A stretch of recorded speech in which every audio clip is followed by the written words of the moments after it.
নমস্কার বন্ধুরা, কেমন আছো সবাই? আশা করছি সবাই ভালো আছো এবং সুস্থ আছো। আমি ঝুমা, আমার একটি ছোট্ট চ্যানেলে আপনাদের সবাইকে জানাই অনেক ভালোবাসা এবং অনেক শুভেচ্ছা।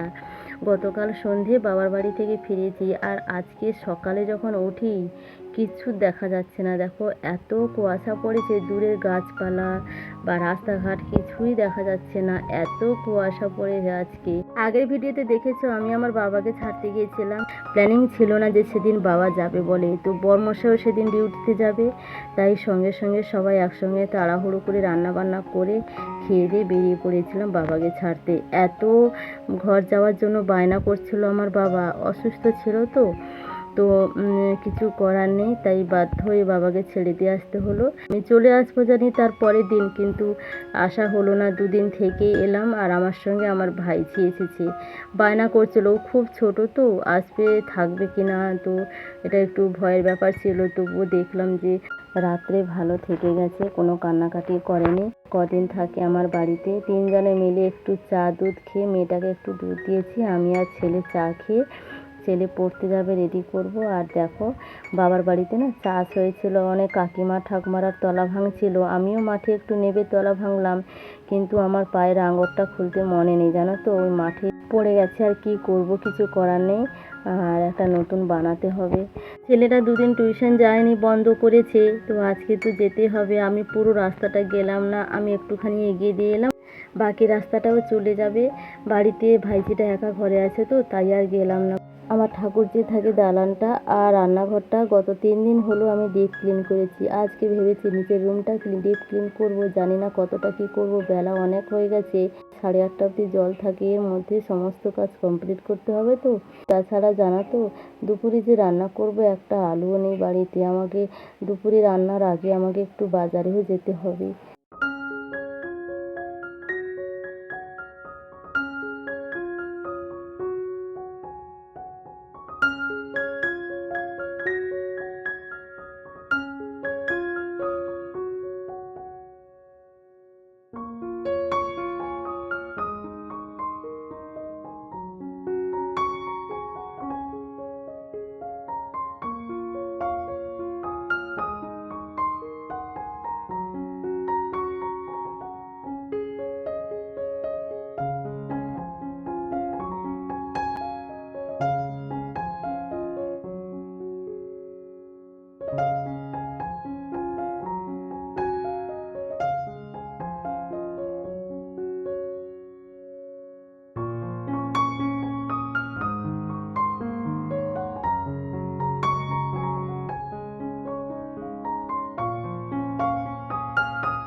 শুভ সন্ধ্যা বন্ধুরা, অনেকক্ষণ পর তোমাদের সঙ্গে আবার কথা বলতে এলাম। সন্ধ্যাবেলা ভাই বোনে বায়না করলো চিকেন এগরোল খাবে, কিন্তু কি দিয়ে বানাবো ভাই বোনে।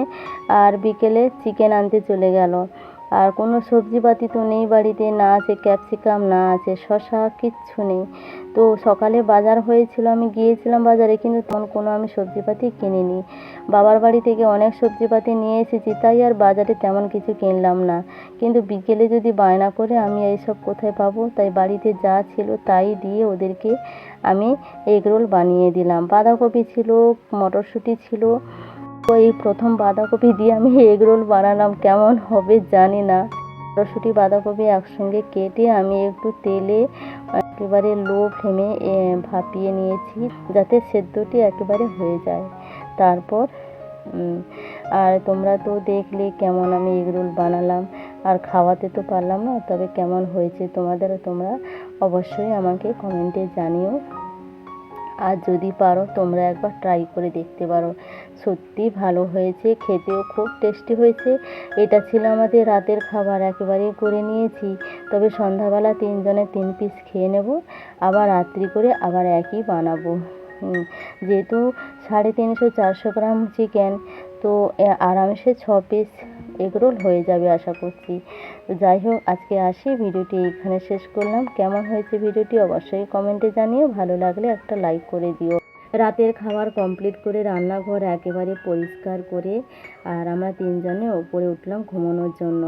আমি একটু ফোনের কাজ করছিলাম, আর ওরা ভাই বোনে অনেকক্ষণ খেলা করছিল। তারপরে 3 জন সবাই মিলে ঘুমোলাম। ভালো থাকুন, সুস্থ থাকুন, আজ আসি, বাই বাই।